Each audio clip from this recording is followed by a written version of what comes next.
Hi friends, welcome back to the channel.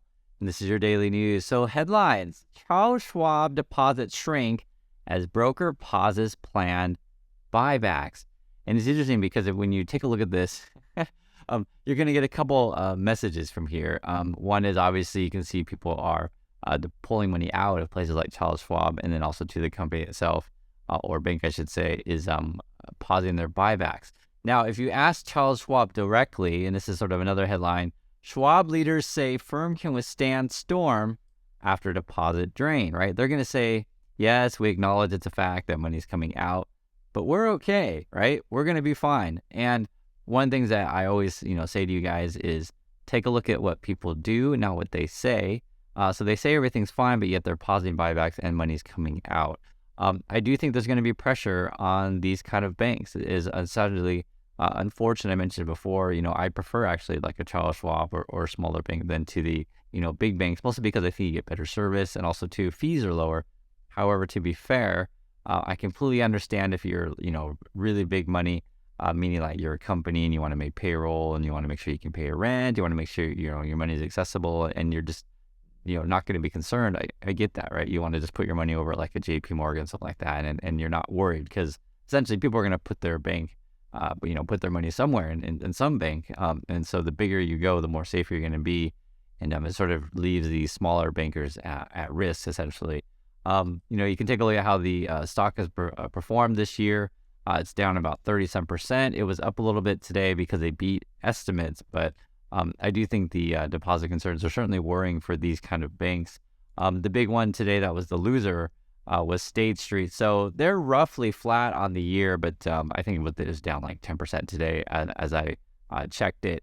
Part of the thing that was really interesting is, there was an article here saying that depositors are pulling $60 billion out of three banks. So it was Charles Schwab, State Street, and M&T. So again, like these sort of mid-sized banks. And Apple is trying to take advantage. I just said Apple. You heard me say that correctly. Apple and Goldman Sachs, they're going to be offering a savings account, 4.15% interest, and I think you just sign up through your phone. I just checked on my phone. It's not working for me. I'll be curious if you guys, have an iPhone, if you check your phone and say, oh yeah, it's there. I will say the Apple credit card is also offered through Goldman Sachs. So they definitely have a partnership over there. It just seems like the situation where the rich get richer and the poor get poorer. Apple keeps saying that they don't want to be a bank, yet now they offer a credit card and a savings account. So if Apple in the future offers a checking account, then they're definitely going to be a bank. But at the moment, just credit card and savings, I guess that's not quite a bank yet. But, you make of that what you want. I will say, though, that, when you have the option to have a 4% savings account, taking risks and other things just isn't promising or isn't as attractive. There's nothing wrong with getting free money, and I've mentioned savings account before. I know it doesn't sound exciting, stuff like that, and other channels, want to tell you about the latest dog coin, but I say, hey, stack up that cash, get that, sweet interest rate. There's nothing wrong with taking zero risk when essentially you can get a decent return. 4% on savings account is nothing to sneeze at. For years, it was basically 0/flat. And so there wasn't that attractive to do savings accounts, but now, it's not bad at all. One thing that's really interesting regarding the banks, so still talking about them, there was some documents internally, we're talking about Wells Fargo now, that some of the workers are considering unionizing, I guess. And, again, this is all internal documents, so it was kind of a leak. How truthful this is anyone's guess. And this is something that one of those topics where I put it out to you in the community. If you're in these kind of banks or know friends that are, I'd be curious, is this a thing? Are the bankers essentially like the tellers, I guess I should say a better way to say it, at these kind of banks like a Wells Fargo, maybe a Bank of America, maybe even Charles Schwab, are they going to unionize and, want to essentially band together and try to get more money? Definitely, I can tell you, as costs are going up, we've seen these sort of unionization efforts at other companies, but largely in the USA, unionization efforts have failed largely. So we'll see if it might be any different in the banking industry. Regarding workers, there was an interesting article here. I'll read the headlines. You got to hear it for yourself. Angry Tesla Shanghai workers vent to Elon Musk over bonus cuts. So basically, workers in China that were heading out to write things on social media complaining that their bonuses are being cut. I'm not sure how the Tesla pumpers are going to handle this one. I mean, I guess I should answer my own question. I mean, it's obvious. If you're a Tesla pumper, anything that Elon Musk does is genius, and Elon Musk is way smarter than anyone else. And if workers complain about pay, that's their fault. They should be lucky that Elon Musk is their boss. So I'm sure that's how the pumpers would handle that. But there's always some sort of crazy a headline with Elon and Musk and this stuff. But workers are complaining about pay, essentially is what it is in Shanghai. Regarding EVs, there was an interesting thing about the tax credits are changing on which cars qualify. Now you can see here the headline: only 10 vehicles will qualify for the full $7,500 U.S. tax credit, and there was a list here of which ones. And for those of you in the market, this matters quite a bit. $7,500 is a sizable chunk.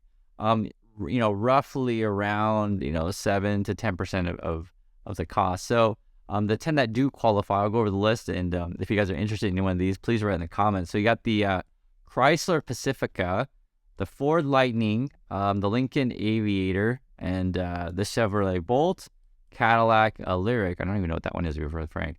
The Chevrolet Blazer, the Chevrolet Silverado, Chevrolet Equinox, the Tesla Model 3, and the Tesla Model Y. So if you take a look at the list, and again, these are cars/trucks that qualify for the full tax credit, the EV tax credit. It should be really obvious that there aren't any foreign manufacturers on here.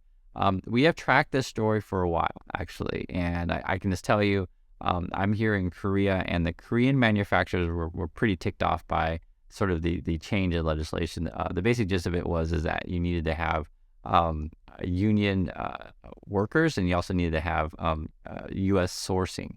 And the reason why the companies like, say, Hyundai, Korean companies were really upset is because there was like, hey, USA, we're building factories, we're creating jobs, we're investing in your country, and yet you're not giving us these tax credits. And then the U.S. government would be like, well, we're trying to help out our own manufacturers here, so back off. That's essentially what their answer was. And there was some negotiation here, because interesting, because before Tesla would not be on these lists, and they finagled something to maybe withdraw that unionization requirement, because in the past Ford and like a Chevy would benefit by having these sort of legislative things only go to workers or companies, I should say, that use union workers. But Tesla doesn't. Tesla's a non-union company.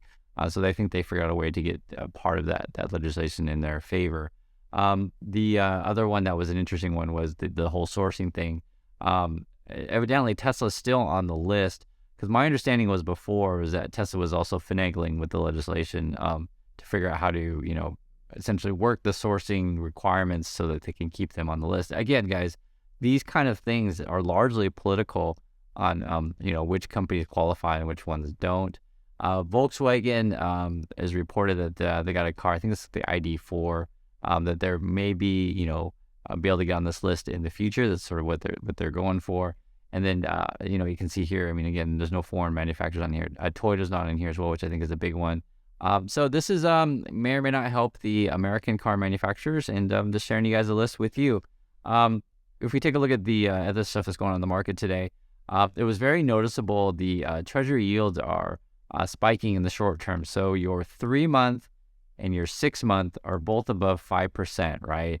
And then you got your 12-month at 4.82, 2-year 4.19, and then your 10-year at 3.59. So we still got an inverted yield curve, so that should signal a recession. And again, people are kind of shifting their money around to what they feel is safe, and you always want to be managing your risk. We're heading, right at the beginning of earnings season here. So we just had Charles Schwab. I still think we have Netflix and Tesla due up. So we'll see how they report. I keep an eye on the dollar all the time. You guys know I'm in Korea, so this is a really important one for me. I understand if you're in the US, you don't necessarily track the dollar every day like I do, but I got it beep with me on my phone. The dollar index is currently at 102 for a frame of reference. So this was like back in 21, it was around 90. And so you can see it's been up. It's been uptrending.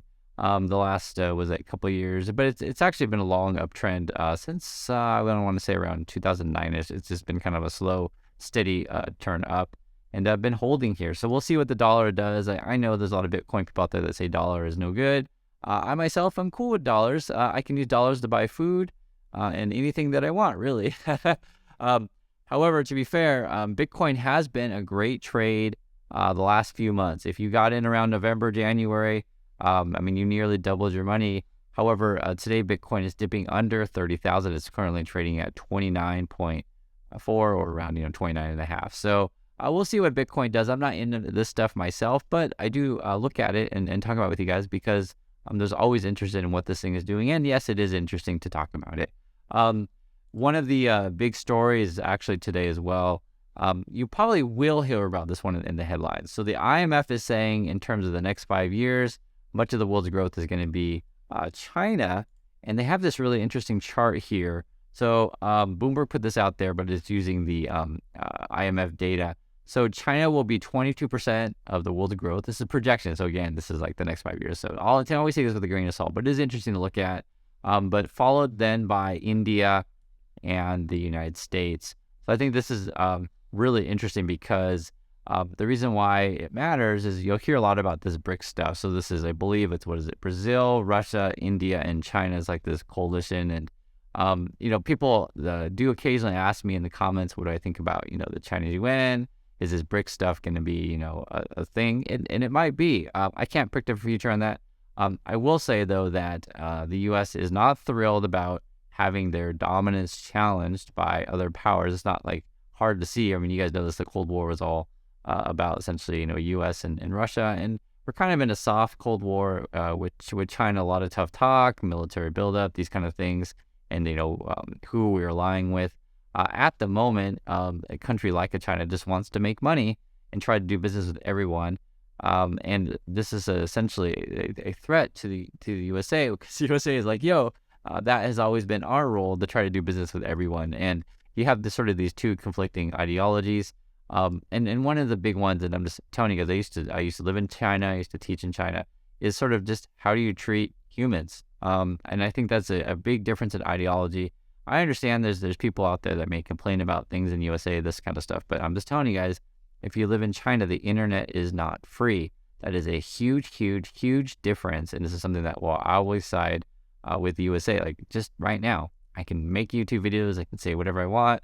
I can say that the president of the United States is a dummy. It doesn't matter which party. I can say they're all dummies. That's a real thing. In China, it's just not a thing. You can't just post up any random stuff on social media, and you can't criticize the government, or you're living in fear. And I'm being real on that. So I am always concerned when I see that these kind of things, because given the choice, and I know that there are lots of countries in the world. I really know that. I'm living in Korea. I totally know. But I would prefer a more sort of freedom-leaning type of society and economy. And this goes for all kinds of things. And this would probably go back to people say, hey, Chris, well, that's why you should love Bitcoin, because it's all about freedom. Guys, I really do get the argument of Bitcoin. I'm just not into it. But I do understand those arguments of freedoms and stuff like that. And it's interesting because when you put all this stuff together, this is sort of why you sort of see these different types of articles pop up to where China is still an important economic factor. So is India, et cetera. And then the U.S. is, and like I said, you see headlines these all the time, is trying to figure out ways to pull away from China. The problem is that there's just so much money over there, and then you have big companies like your Apple, where Tim Cook goes and he tries to make friends with people in China the same way that you'll see articles reported that Elon Musk is trying to do the same, and it's a complicated relationship. So the big difference between say U.S.-China relations today than say U.S.-Russia is that there's way more economic ties between the U.S. and China. So that may prevent the countries from going to war because we're so dependent on each other. But when you see that the U.S. keeps trying to figure out a way to pull out of China and move their companies elsewhere, does give you concern, and you want to track these things. Other stories today. This was one that was interesting. So we don't talk about Roblox that often on this channel. Frankly, I've never played Roblox. I don't know what it is. I know it's a game, and I know you build stuff, but other than that, like I said, I've never played it. So for those of you who are into Roblox, please share if you think it is the future.